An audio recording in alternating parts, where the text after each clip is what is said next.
Good morning, everybody. I'm here with Nick Daniels from NACA.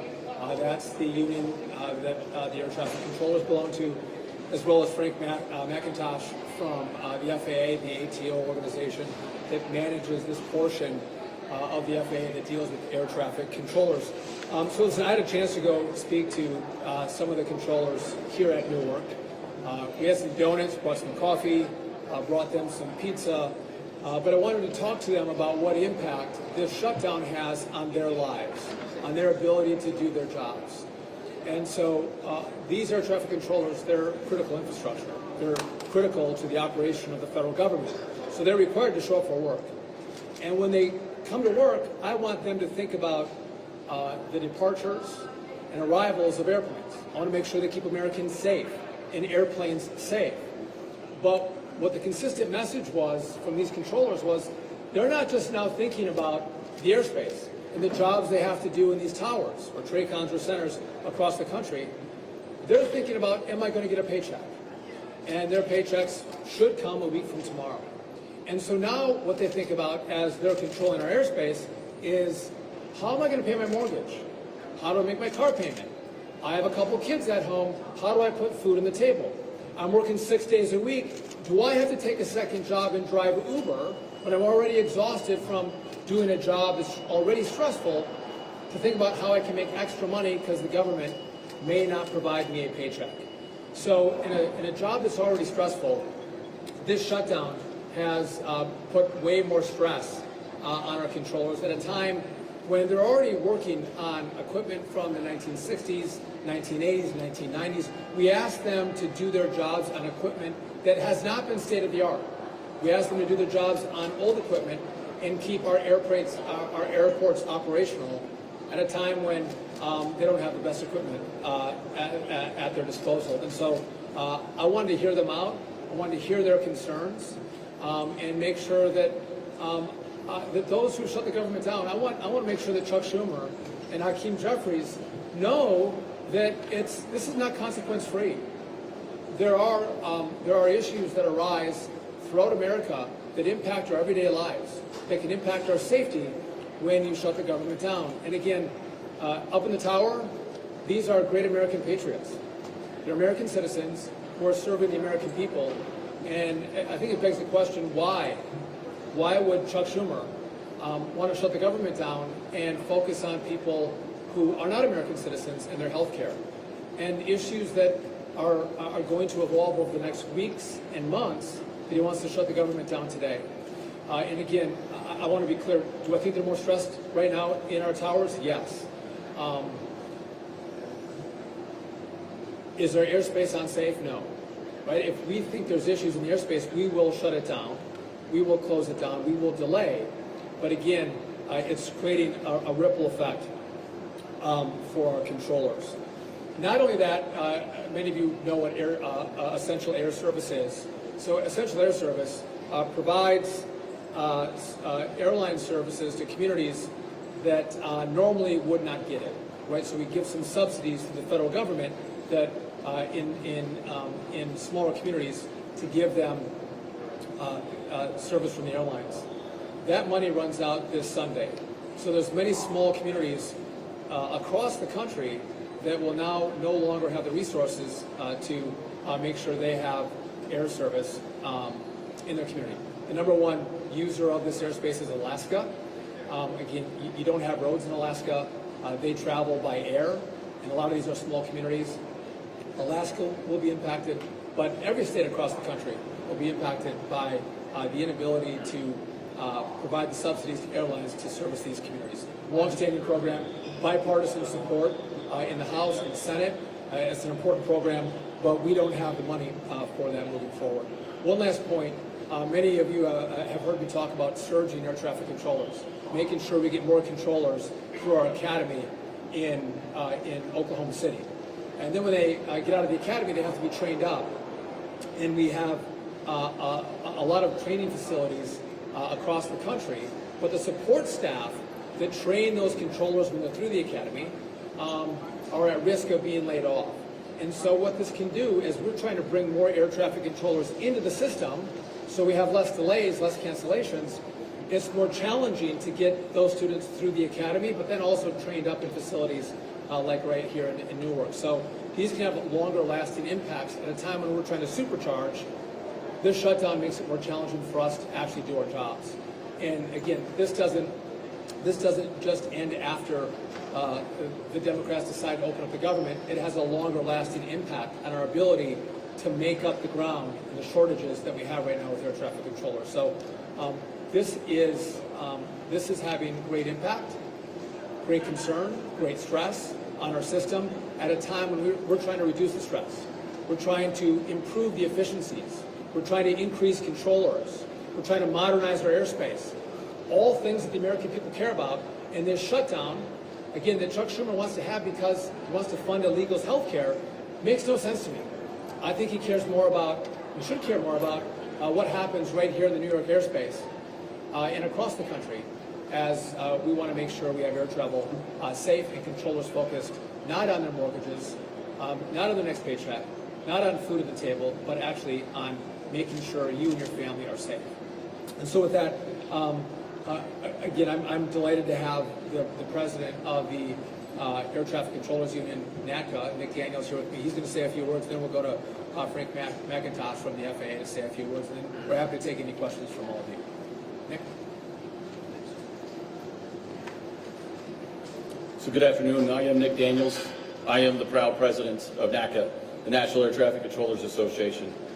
I want to start with saying that I'm going to leave the political discussions for the politicians during this shutdown. Today, I'm proud to speak on the behalf of the dedicated American worker who operates the national airspace system and ensures the safety of over 3 million passengers and tons of cargo each and every day. I'm here to advocate for the end to the shutdown.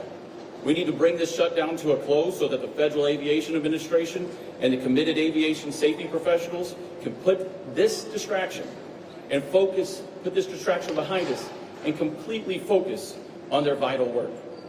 This work does include fulfilling Secretary Duffy's goals of accelerating the hiring of air traffic controllers he just spoke about and modernizing our air traffic control system. Both initiatives are long overdue and require our immediate and our full attention.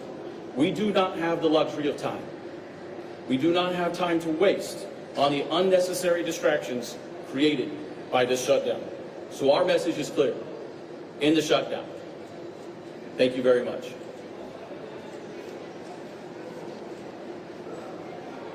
Good afternoon, everyone. My name is Frank McIntosh. I am the Air Traffic Organization Chief Operating Officer, and it is a privilege to be here. First and foremost, I'd like to thank Secretary Duffy and Nick Daniels for being here today. Once again, we went and saw an air traffic control facility staffed by men and women, air traffic controllers and technicians. Professionalism to safety is beyond reproach. And you see that amidst a very difficult time, a time of confusion where they show up, come to work, and keep people safe. What's on the line for us right now?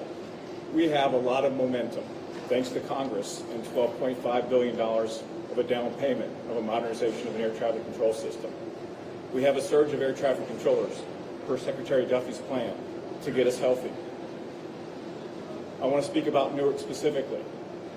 24 controllers out of the 37 allocated, 9 in training. They are finally on the right path to get healthy, to provide critical services to this airport. I need those 9 individuals that are in training to just concentrate on becoming controllers and not add any other ambiguity to what they do day in and day out. You take that to 313 other air traffic controller facilities that are facing the same dilemma. Our controllers need the best. We're on the way of delivering that, but we also need to make sure that we come together and ensure that we remove that ambiguity and make sure that a government shutdown is not prolonged and we do not lose the momentum that we finally gained over the last 9 months, 10 months. We need to ensure that everybody understands what our controllers need and what they deserve. Our technicians are in the same boat. We're in the process of modernizing a very complicated air traffic control system. Any disruptions put us further and further behind. Is the air traffic control system safe? Yes. Secretary Duffy nailed it. It is very, very safe. But we have to be on the forefront of making sure that our air traffic controllers and technicians have the very best. When they have the very best, you have the very best. Let's please collectively get behind this, and let's make sure that this government shutdown is over in a hurry. Thank you very much. Or we go back to Secretary Duffy. Thank you. Again, we hope there's a time and a place for discussions with politicians. And again, this is a continuing resolution that maintains funding at its current levels. There's time to have disagreement, but there's real impact on the great work that we're trying to do. And by the way, this is bipartisan work. America cares about the work that we're trying to accomplish here. It's not, blue or red. It's American, and this is truly having an impact on our ability to accomplish those goals. With that, if you guys have any questions for any of the three of us, we're happy to take them. Yes. So, have you seen any increase in sick calls since the shutdown began? And if so, what happens when there's an operationally significant number that call out sick? So we're tracking sick calls, sick leave, and have we had a slight tick up in sick calls? Yes. And then you'll see delays that come from that, right? Because again, our priority, I want to see your flight not be delayed. I don't want you canceled, but our priorities are safety. And so if we have additional sick calls, we will reduce the flow consistent with a rate that's safe for the American people. So we've got a slight tick ups, and they've been in certain areas, and we are managing that following that. So I want to ask about two other projects in this region that have been affected by the shutdown. The Hudson River Tunnel and the Second Avenue Subway in New York City. The rule that your department has highlighted as part of the reason why there's an ongoing review is not in the Federal Register, and the draft that was posted online was posted after business hours before the shutdown. Would you say to critics who say that that's indicative of this being political, motivated to spread the pain of the shutdown around? So you're talking about Second Avenue Subway and the Gateway project. Just let's be clear. These are the two biggest projects in the Western Hemisphere. They're massive projects. Several months ago, I sent out a letter telling everyone who receives federal money to follow the law. And again, this is in regard to disadvantaged businesses. So there has been a tendency with some of these projects to look at race and sex as a disadvantaged business as opposed to the size of the company as a disadvantaged business. This is unconstitutional. It's contrary to law. And so we had sent out notice. Again, months ago, we let them know that this was going to go under review. When the shutdown happened, our Civil Rights Division, most of it was furloughed. So the review process is going to take longer than what we would anticipate. So that's the process in which we're working through. And again, this is not shocking to anybody. We've expressed our concerns months ago, and now it was brought to fruition before the shutdown. And again, I don't want to see these. The president in his budget fully funded these projects. We're not trying to shut down these projects. To the contrary, we're trying to make sure these projects move forward fast. They're important. But the question is, why would Chuck Schumer, who says he cares about the projects, shut down the government so we don't have the staff to review the contracting authority used on these projects, and is it done constitutionally? Are you saying that How long that the system runs safely under the shutdown? So how long can the system run safely?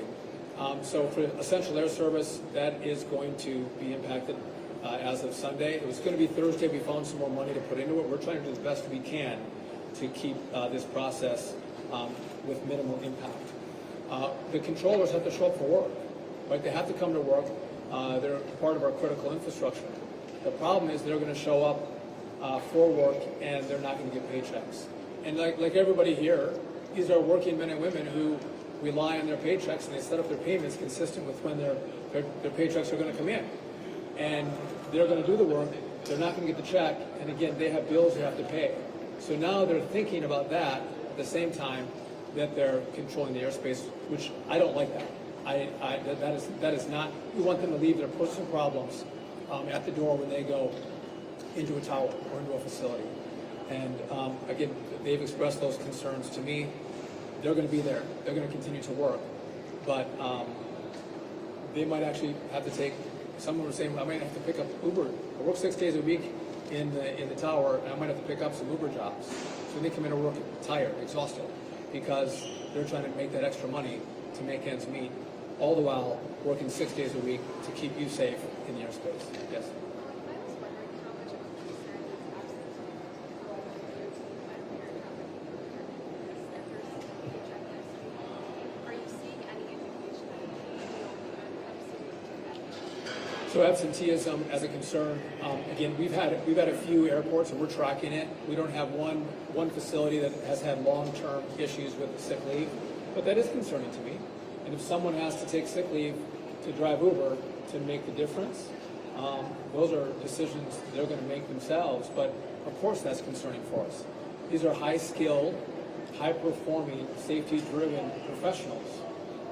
That I don't want them driving Uber. I don't want them finding a second job to pay the bills. I want them to get paid for the work they're doing today, keeping our planes in the air and our skies safe. Yes. Yes, Secretary, can you go back to the comments on the Navy Development Commission? Are you saying that their DBE program is illegal? What I'm saying is it's up for review, right? And so there's been issues in New York not using it appropriately. Again, looking at the race and the sex of the business as opposed to the size of the business, which is what the law was intended for. And so we're going to do a review because of what's happened in the past in New York. And again, we've been quite clear with New York and with others that that's the review that we're going to undertake. And so it's happening right now. And again, it's going to take us a longer time because we don't have the staff that's been furloughed because of the shutdown to get through that review process. Yes? Thank you, Secretary. With Republicans having control in both houses of Congress and the White House, can you just explain why you are saying that it's up to the Democrats to open up government, the term that you use? And have you seen the polling from the Washington Post that shows 47% of people say it's Trump and the Republicans who are responsible, but only 30% say it's the Democrats? And how is this possibly an attempt to change that narrative? So that's a great question. The question is, Republicans control the House. Republicans control the Senate. Republicans have the White House. I know you know better than you know my answer is. You know the answer to this. In the House, Republicans passed a bill to fund the government, continue the funding levels, the funding streams that were in existence at the end of September. The problem you have in the Senate is that you have a filibuster rule. It's a 60-vote threshold. So Republicans by themselves cannot pass what the House passed. They actually need Democrats to vote with them to fund the government.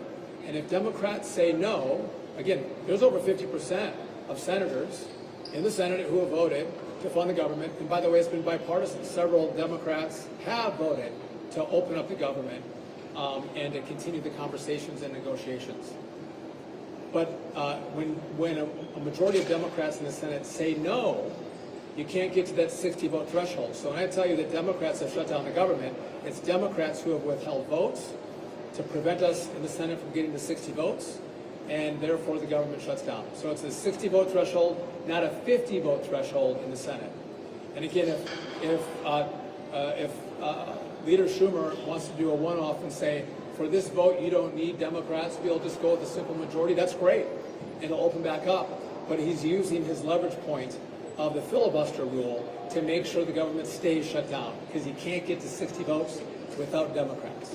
That's a problem. And what about the polling, Bill? I haven't seen the polling to which you refer, but I look at this and, Republicans, again, have tried to just continue funding at current levels. Republicans have tried that. Democrats have tried to say there's other things that we want in this bill.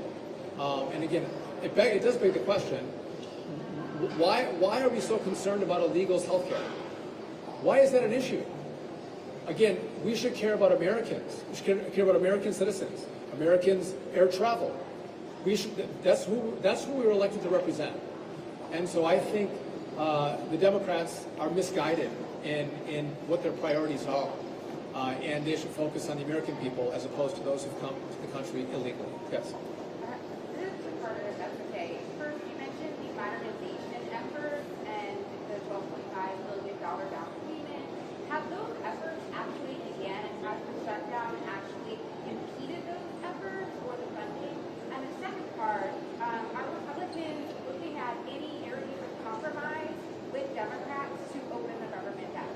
So to take your first question, so in modernization, what we've done is tried to pull as much money forward as possible in all kinds of areas. I'm not trying to maximize pain. I'm trying to minimize pain. I'm trying to pull money forward and use money to make sure that we do all we can to function as well as possible. So we are continuing with the modernization effort. We're selecting an integrator, a project manager that's going to help us with this. I don't want it, no offense, Frank, but I don't want the FAA to manage this project by themselves. They're not project managers. So we're hopeful that that selection is going to be made by the end of this month. And that work is continuing right now as we go through that selection process. I would just note that we do have $12.5 billion out of $31.5 billion. A key component of that money that I don't have is the money to build the new software. Again, I'm using like a Windows 95 or a Windows XP, if you guys are old enough to know what those systems are like. That's the genre of programming that we're using. I want a brand new system, a brand new software system to manage our skies. I need the Congress to give us that, the rest of the money. I need those resources. And by the way, the new software, it's going to take us a while to have it developed, and then it has to be debugged, and then it has to be deployed. So this is the longest time frame of the issues that I have to deal with, which is why the longer I wait, the longer it takes. And so I do hope, and by the way, this is bipartisan. We're talking about partisan shutdowns right now. Democrats and Republicans agree with this, and I'm hopeful that they will move quickly as we come in after the shutdown, whether at the end of this year or the start of next year, to get us those resources. In regard to compromise, what Republicans have said is keep the current levels. Let's not change it. It's truly a continuing resolution. Just keep the government open and funded, and we have time to continue the conversations. But to be held hostage for health care for illegals, I don't think makes sense. Again, I don't think that's a compromise that Republicans are willing to make. President Trump has talked about America First. And America First means let's work on housing and health care and food and air traffic and air travel for American citizens. But to stand up and say we're going to fund something for those who are not here lawfully, I think is a problem for Republicans and the president. Yes?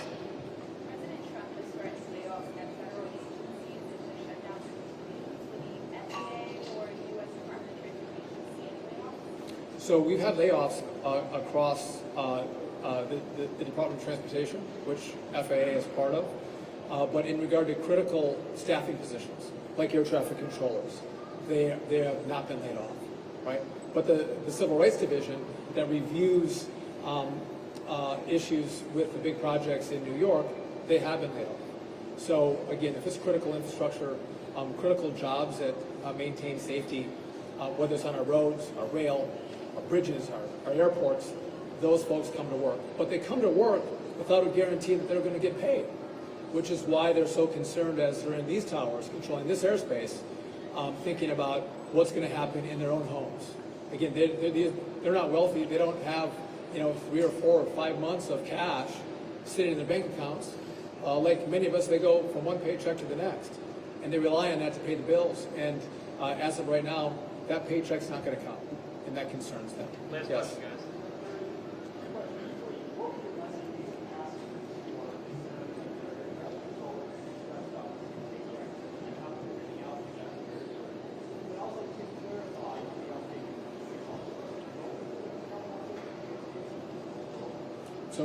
So just to be clear, I don't have TSA under my control, so all the complaints on TSA don't come to me.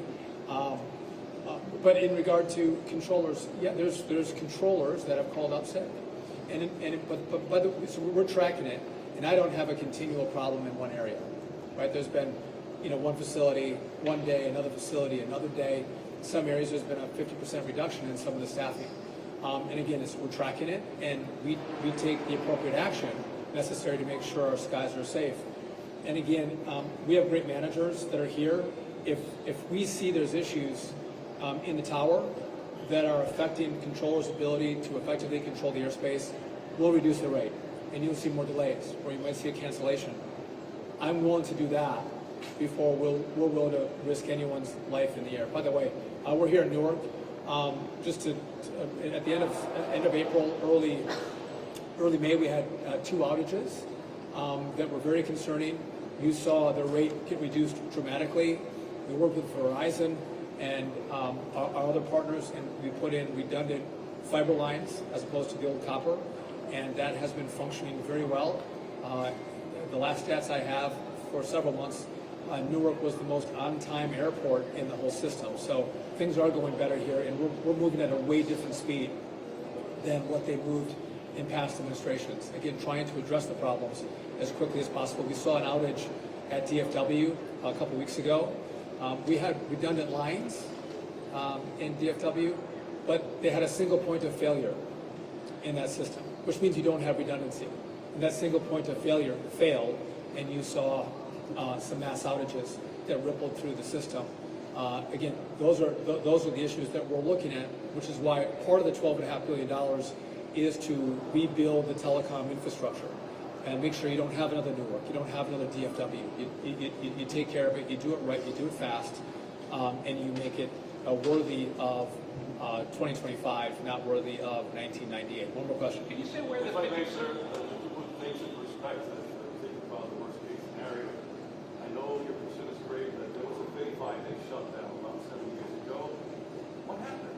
What happened to our traffic controlling, folks saying, how did it affect delays and whatnot? Tell us, So again, okay, shutdowns have an impact. They do have an impact. I think what's different here is why are we shutting the government down? Right? Are Republicans trying to put more things in the continuing resolution? No. They're trying to extend the funding of the government so negotiations can happen. Don't change a thing. Just continue the current funding levels, which, by the way, a lot of conservatives don't like. Right? They might want to make changes themselves, but they said no. Just continue current funding. It's the Democrats who are trying to put in these ideological ideas of funding people who came here illegally and to fund their health care. And again, maybe older people don't care so much. You talk to younger people and talk about housing, affordability, health care, their ability to get a good job. The competition for housing, for health care, for jobs that happen when you bring illegals into the country is real for many Americans. And so, again, this administration, we're going to put the American people first, the American people's priorities first, ahead of those who come into the country unlawfully. And that's what President Trump and Republicans in the House and the Senate have said they're going to do. And it begs the question, why would Chuck Schumer want to change the funding stream for illegals and to get that be willing to shut down our government? It doesn't make any sense. Again, illegals don't vote for Chuck Schumer. They don't. But citizens of New York do, and there's real impacts in New York and in New Jersey where we're at right now. And so I don't know what the strategy is. Again, continue the current levels of funding. Have a conversation. But don't try to take the American people hostage with a shutdown and make sure that controllers don't have their paychecks because that makes you feel better because you're fighting for illegals. Well, no. These controllers say, well, fight for us. Fight for my paycheck. I work hard for you, Chuck. Maybe you should work hard for me. And again, take weeks, take a couple months, and have the conversation with Republicans, but don't hold Americans hostage because you want to fund illegals' health care. That makes no sense. Again, by the way, no offense, Nick, but controllers a pretty wide array of political opinions. Again, probably a little more Democrat than Republican, but they want to be paid. They want to be paid for their work. Just like all you want to be paid for your work. They too want to get paid for their work. They don't have to think about where that paycheck's going to come from. But Chuck Schumer said, I want you to think about whether you can pay your mortgage or pay your car payment or put food on your kid's table because I care more about illegals than I do about you. I think that's unacceptable. And again, I think it's my job to let you know what issues we're having because of the shutdown, what impact it could have on you, on your travel, on your projects. It's not cost-free. This does have an impact on the American people. And I think Chuck Schumer and Hakeem Jeffries should recognize that. And again, Republicans have both chambers, but Democrats have the votes that are necessary to open up the government. It's not a 50-vote majority in the Senate. It's a 60-vote majority in the Senate. And Democrats are using their votes to say, we want to keep this government shut down. And by the way, the vote to open up the government in the Senate was bipartisan. Democrats joined Republicans to say, yes, let's open this up. It was all Democrats that said, no, keep it closed. With that, we're going to keep you posted and updated as we deal with the continuing rollout and consequence of the shutdown. Like what happened today with controllers, we'll continue to keep you updated and apprised. But thank you for coming out today. We appreciate it. Can you say which facility had 50%? That's it. Thanks, guys.